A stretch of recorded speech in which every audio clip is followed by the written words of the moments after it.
Hi guys, I'm Professor David over at Combat Arts, a leader of the Dynamite BJJ crew. I just wanted to show a technique today. It's just an escape from bottom side control. So what happens on bottom side control a lot is we can have guys are on top of you and it's really hard to get out from this position.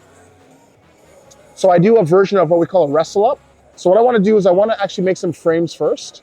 So what I want to do is I want to make the frame with this back arm. So what I can do is I usually move my hip away and I just slide this arm in. So I create a nice frame on the hip. A lot of guys have their head tight. So to get this frame in, I can do two things. I can pull his head and slide it under this way. Or an easier way is I can put my hand where I want it to go and I bump him. And there it is. Okay. I just want to get my hands attached to the trap and I use this as a lever. It's actually really uncomfortable on his throat. So leave it on the lever. So now what I want to do, I want to get this arm underneath his arm. So what I do from this position is I'm going to bridge.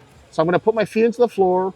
I'm going to drive him this way and he's probably going to post. What I do with this hand now, I'm going to tuck this arm under his arm and I'm going to actually do what we call a thread the needle. So with my legs, I'm actually going to switch and I'm actually going to go to my stomach. And as I go to my stomach, I'm actually going to grab his leg. I'm going to come up from underneath. I want to actually trap his leg here like this.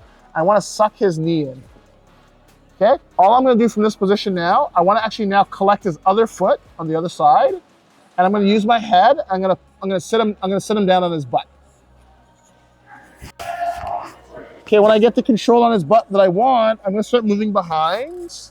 I do what we call a knee ride. So I'm just going to make it so he can't move.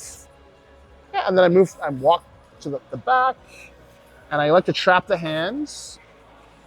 And then now I'm in a good position to do a back take. And for back take, I would actually move my knee up, step over, and I would roll him all the way over.